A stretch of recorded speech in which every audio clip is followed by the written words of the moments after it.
दोस्तों, आज हम जाने दुश्मन एक अनोखी कहानी मूवी का एक्सप्लेन करेंगे। तो मूवी की शुरुआत राजेश की शादी से होती है। जय के सभी दोस्त बधाई देने आते हैं। फिर दोनों रूम में जाते हैं और जब राजेश उसका घूंघट ऊपर करता है तब इसका चेहरा कंकाल में बदल जाता है। और जब भी इसका चेहरा देखता है तभी डर कर उसे दूर हो जाता है। फिर भी पूरी कंकाल बन जाती है और इसे काफ़ी मारकर रूम से नीचे फेंक देती है। और फिर इसके दोस्त इसे देखकर इसके पास आते हैं और इसे पूछते हैं कि किसने किया। पर राजेश माई वाइफ इतना कहकर ही मर जाता है। तब अशोक, प्रेम और वित्तर उसके रूम में जाकर देखते हैं पर इन्हें या उसके कपड़े के सिवा कोई नहीं मिलता। इसके बाद ये तीनों पुलिस स्टेशन जाते हैं जहाँ इंस्पेक्टर इनसे उस लड़की के बारे में पूछता है पर इन्हें उसके बारे में कोई जानकारी नहीं होती। तब इंस्पेक्टर कहता है कि सिर्फ इन कपड़ों से कातिल को पकड़ पाना नामुमकिन है। तभी विक्टर को याद आता है और बताता है कि उसने शादी के रिसेप्शन में कुछ फ़ोटोज़ खींची थी जिसमें वो भी है। तब इंस्पेक्टर कहता है कि तो फिर जल्दी जाकर वो फ़ोटोज़ लेकर आओ। और जब विक्टर रूम में जाकर उन फ़ोटोज़ को देखता है तब इसमें वो लड़की होती ही नहीं है। ये देखकर ये शॉक्ड हो जाता है। तब हमें पता चलता है कि वो कंकाल और जिसने राजेश को मारा वो दिव्या होती है जो कि मर चुकी होती है और आत्मा होती है। फिर हम फ्लैशबैक में देखते हैं कि दिव्या के भी कुछ दोस्त होते हैं, अतुल, विजय, विवेक, अब्दुल, प्रेम, वित्तल और अशोक और इनकी गर्लफ्रेंड। सब इसकी बहुत इज्जत करते हैं सिवाय राजेश और मदन को छोड़कर। इसके बाद राजेश और मदन दिव्या के रूम में खिड़की से अंदर आ जाते हैं और जब दिव्या आकर आती है तभी इन्हें बैठे पाते हैं। फिर मदन खिड़की भी बंद कर देता है और इसके साथ कुछ गलत हरकत करने की कोशिश करते हैं पर तभी करण आ जाता है जो कि दिव्या का प्रेमी होता है और इन्हें काफ़ी मारता है। फिर करण इन दोनों को इस कॉलेज के प्रिंसिपल जोसेफ के पास लाता है और इन्हें बताता है कि इन दोनों ने गर्ल्स हॉस्टल में घुसकर एक लड़के के साथ गलत हरकत करने की कोशिश की है, जिस पर प्रिंसिपल इन दोनों को कॉलेज से रेस्टिकेट कर देने को कहते हैं। तभी दोनों उनसे माफ़ी मांगते हैं और कहते हैं कि आज के बाद हम ऐसी हरकत कभी नहीं करेंगे। तभी कहते हैं कि अगर तुम्हें कोई माफ़ कर सकता है तो वो है दिव्या। इसके बाद ये दोनों दिव्या के पास जाकर उससे माफ़ी मांगते हैं, जिस पर विजय दिव्या से कहता है कि कोई बात नहीं, गलती किसी से भी हो सकती है, माफ़ कर दो। पर दिव्या इन्हें माफ़ नहीं करती। तभी अब्दुल आ जाता है और कहता है कि मैं एक जोक सुनाता हूँ, अगर उस पर दिव्या मुस्करा गई तो समझना तुम्हें दिव्या ने माफ़ कर दिया। फिर अब्दुल के जोक सुनाने पर दिव्या मुस्करा जाती है। इसके बाद करण दिव्या को बताता है कि आज मैं बिजनेस के सिलसिले में लंदन जा रहा हूँ और वहाँ से आते ही हम शादी की तारीख तय कर देंगे।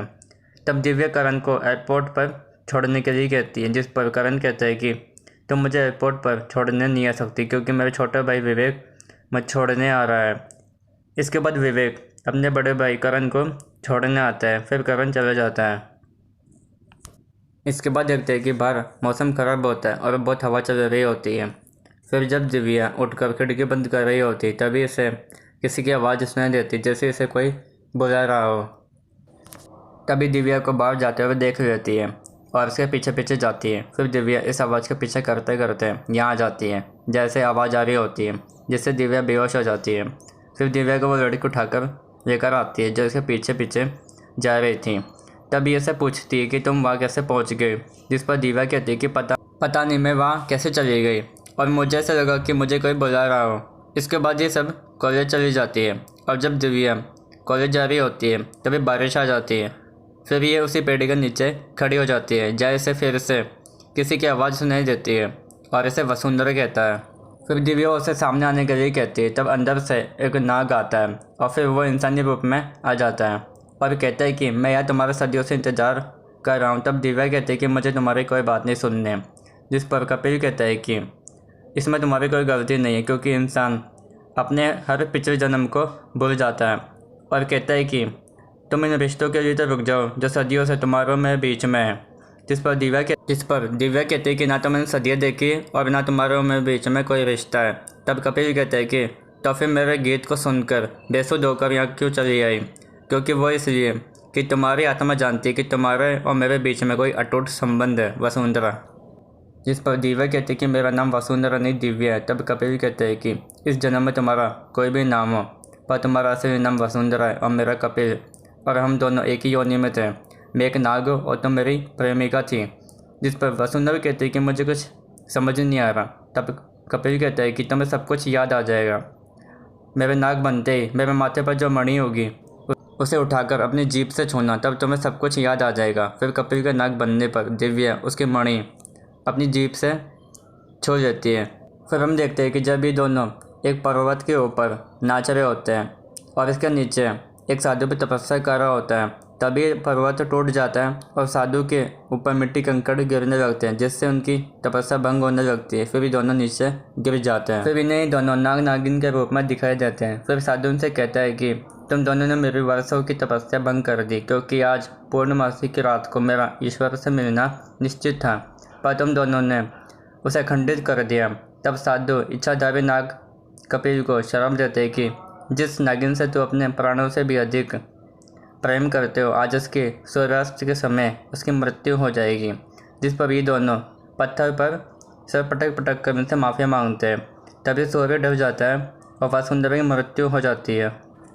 फिर साधु कपिल को वसुंधरा को वापस पाने के लिए एक उपाय बताते हैं, जिसमें उसे बताते हैं कि तुम्हें उसके लिए बहुत लंबी प्रतीक्षा करनी पड़ेगी, और बताते हैं कि वसुंधरा का जन्म 21वीं सदी में एक कन्या के रूप में होगा और उसी जन्म में तुम दोनों का प्रेम अमर हो जाएगा। और उसे बताते हैं कि आज से इस पेड़ में ही तुम्हारा वास होगा और 21वीं सदी में वसुंधरा के पुकारने के बाद ही तुम इस पेड़ से बाहर आओगे और तुम में ऐसी अद्भुत शक्ति आ जाएंगी कि तुमसे जीत पाना असंभव होगा, पर तुम्हारी पराजय केवल उस मनुष्य के हाथों होगी जिसमें ईश्वर की दी हुई दिव्य शक्तियाँ होंगी। फिर कपिल इसमें प्रवेश कर जाता है। इसके बाद दिव्या को सब कुछ याद आ जाता है, पर तभी दिव्या को करण की बात याद आ जाती है। फिर दिव्या यहाँ से भागकर अपने रूम में आ जाती है। फिर कपिल भी यहाँ आ जाता है और पूछता है कि तुम वहाँ से अचानक चली क्यों आए। तब दिव्या कहती है कि मेरे सामने बहुत बड़ी दुविधा है। अगर इस जन्म में मुझे तुमसे मिलना था तो फिर मेरे जीवन में भगवान ने किसी दूसरे इंसान को आने ही क्यों दिया। जिस पर कपिल कहता है कि जीवन के हर दुविधा का उत्तर इंसान के पास नहीं होता है, और जिस सवाल को भगवान ने जन्म दिया समय आने पर उसका उत्तर भी भगवान ही देंगे। तभी दिव्या को अतुल का टेलीफोन आता है। तब अतुल दिव्या को बताते हैं कि कल वैलेंटाइंस डे है, इसलिए हम सब कल नागदा पोर्ट में 11 बजे पार्टी रख रहे हैं। जिस पर दिव्या कहते हैं कि ठीक है, मैं आ जाऊँगी। फिर जब ये सब यहाँ बैठकर पार्टी का बाकी का प्लान कर रहे होते हैं, तभी दिव्या का वापस टेलीफोन आता है। तब राजेश आकर टेलीफोन उठाता है। तब दिव्या राजेश को बताती है कि अतुल को बताने कि कल मैं पार्टी में नहीं आ सकती। ये सुनते ही राजेश मदन को बुलाकर कहता है कि तुम उनमें से किसी को भी अंदर मत आने देना। फिर राजेश अतुल, अशोक, अब्दुल, प्रेम, विवेक, वित्तल इन सब की आवाज़ बदल कर इसे फंसाने की कोशिश करता है। फिर यहाँ अतुल पूछता है कि मेरे घर में मेरे टेलीफोन पर राजेश किससे इतनी देर तक बात कर रहा है। जिस पर मदन कहता है कि वो उसकी गर्लफ्रेंड से बात कर रहा है। तब अतुल कहता है कि पर मेरे घर के टेलीफोन का नंबर उसकी गर्लफ्रेंड को कैसे पता। जिस पर मदन कहता है कि वो उस तीसरे तक का नंबर अपनी गर्लफ्रेंड को दे देता है, जाइए 15 मिनट से ज़्यादा बैठता है। फिर राजेश विजय की आवाज़ बदल कर दिव्या को नागदा पोर्ट में 10 बजे आने को कहता है। तब दिव्या कहती है कि ठीक है, मैं कल 10 बजे नागदा पोर्ट आ जाऊँगी। राजेश इसे 10 बजे नागदा पोर्ट इसलिए उसे धोखे से बुला रहा होता है क्योंकि इन दोनों को कॉलेज के सभी स्टूडेंट के सामने दिव्या से माफ़ी मांगनी पड़ी थी।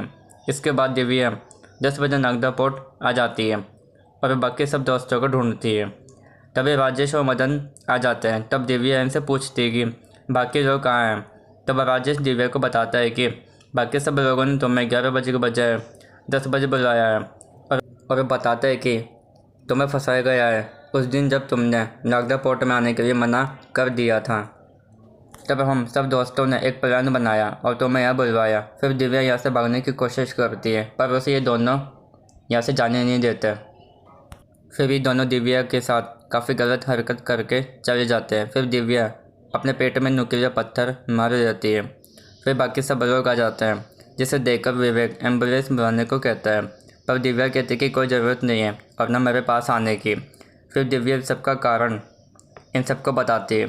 तभी कपिल भी आ जाता है और इससे पूछते हैं कि तुम्हारा यह हाल किसने किया। जिस पर दिव्या कपिल को इसकी वजह इन सबको बताती है और इन सबको मार देने को कहती है।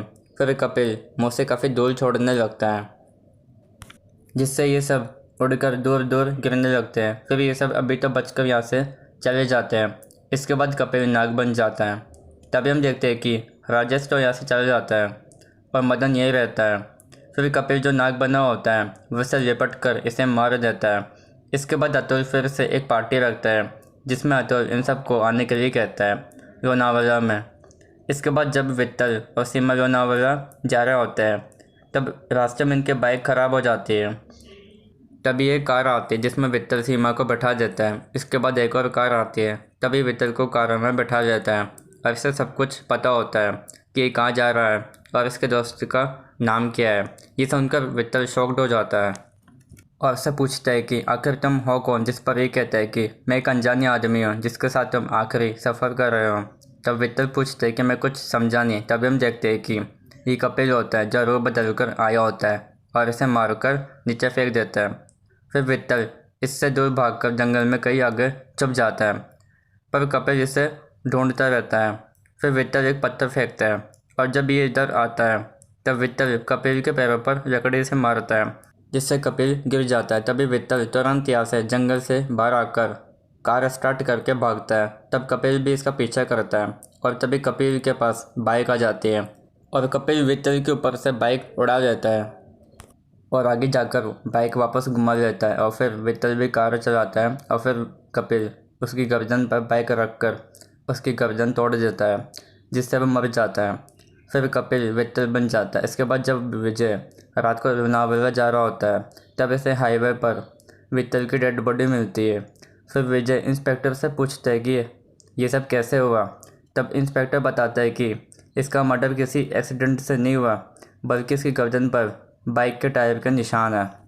और ये भी बताता है कि ये आसपास के एरिया में हमारे क्लोज सर्किट कैमरे लगे हुए, पर अजीब बात तो ये है कि वहाँ से कोई बाइक गुजरी ही नहीं। इसके बाद विजय यहाँ पार्टी में आता है और सबको बताते हैं कि विट्ठल नहीं, विट्ठल का कातिल है और मैं अभी हाईवे पर विट्ठल की डेड बॉडी देखकर आ रहा हूँ। पर ये सब इसकी बात नहीं मानते और सीमा से भी कहता है कि तुम जिसके साथ नाच रही हो वह विट्ठल नहीं, विट्ठल का कातिल है। पर सीमा इसकी बात पर विश्वास नहीं करती और कहते कि हम दोनों पार्टी में साथ में आए थे। फिर जब अशोक विट्ठल को आईने के सामने ले जा रहा होता है तब ये वापस घूम जाता है और कपिल बन जाता है और तभी लाइट चली जाती है। फिर कपिल या अब्दुल के पास आता है और जब अब्दुल सीढ़ियों से ऊपर जा रहा होता है तब कपिल उसका पैर पकड़कर नीचे खींच लेता है और इसे काफ़ी मारकर नीचे स्विमिंग पूल में गिरा देता है। फिर अब्दुल बाहर निकलने की कोशिश करता है पर तभी कपिल नीचे आ जाता है, तभी लाइट आ जाती है। फिर कपिल पानी में बिजली छोड़ देता है। फिर अब्दुल की आवाज़ सुनकर सभी दोस्त बाहर आ जाते हैं। तब अब्दुल इनसे कहते हैं कि मुझे माफ़ कर देना दोस्तों, क्योंकि तुम्हें हंसाने के बजाय रुला कर जा रहा हूँ। फिर अब्दुल मर जाता है। इसके बाद विवेक कहता है कि विट्ठल और अब्दुल की मौत के बाद मुझे पूरा यकीन हो गया है कि एक एक करके हम सब भी मारे जाएंगे। जिस पर अतुल कहता है कि अगर हम सब एक हो जाए तो हम आसानी से उनका मुकाबला कर सकते हैं। जिस पर अशोक कहता है कि पर हमें पहले ये पता कर लेना चाहिए कि उनके पास कैसी ताकत है, कितनी ताकत है। तब अतुल कहता है कि पर वो हमारे हाथ आएंगे कैसे। तब इस कॉलेज के प्रिंसिपल आ जाते हैं और बताते हैं कि वे लोग मौत से भी आगे जा चुके हैं, इसलिए तुम उनका कुछ भी नहीं बिगाड़ सकते। और इन्हें बताते हैं कि मैं पैरासाइकोलॉजी का प्रोफेसर हूँ और कहते हैं कि अगर तुम सब इस मुसीबत का उपाय चाहते हो तो मेरे साथ आओ। फिर ये सब यहाँ आ जाते हैं। तब प्रोफेसर दिव्या को बुलाते हैं। फिर दिव्या आ जाती है। तब प्रोफेसर से पूछते हैं कि तुम्हारे गुनहगार राजेश और मदन थे और तुमने उनको मार दिया, पर अब्दुल और विट्ठल को क्यों मारा, उनका क्या कसूर था। जिस पर दिव्या कहती है कि बिल्कुल नहीं, इनमें से कोई निर्दोष नहीं है, क्योंकि ये सब मेरी मृत्यु का कारण है। तब अतुल कहता है कि तुम हम पर इस तरह बार बार इल्ज़ाम लगाकर तुम साबित क्या करना चाहती हो। जिस पर दिव्या कहती है कि क्या तुमने मुझे नगदा पटाने के लिए नहीं कहा था। तब अतुल कहता है कि हाँ कहा था तो, और जब मैंने मना करने के लिए तुम्हें वापस फ़ोन किया तब तुमने क्या कहा था कि अगर तुम नहीं चलोगी तो प्रोग्राम कैंसिल। जिस पर अतुल कहता है कि तुम्हारा ना तो मेरे घर कोई फ़ोन आया था और ना ही मेरी तुमसे कोई बात हुई थी। फिर दिव्या विजय से कहती है कि अब तो तुम भी यही कहोगे कि 11 बजे के बजाय 10 बजे तुमने नहीं बुलाया। तब विजय कहता है कि लगता है तुमने पागलपन में आत्महत्या की है, इसलिए तुम्हारे मन में जो भी आ रहा है तुम बोलती जा रही है। और अशोक भी नई गाड़ी की बात को इनकार कर देता है।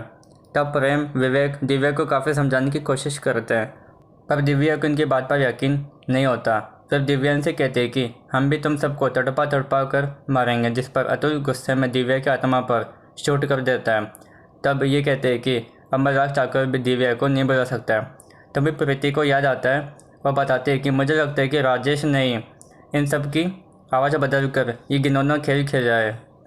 जिस पर अतुल को याद आता है कि उस दिन जब हम घर पर बैठकर प्रोग्राम बना रहे थे तब राजेश किसी से बात कर रहा था और मेरे पूछने पर मदन ने कहा था कि वो अपनी किसी गर्लफ्रेंड से बात करके उसे मना रहा है। फिर प्रोफेसर को विश्वास हो जाता है कि ये सब बेकसूर है।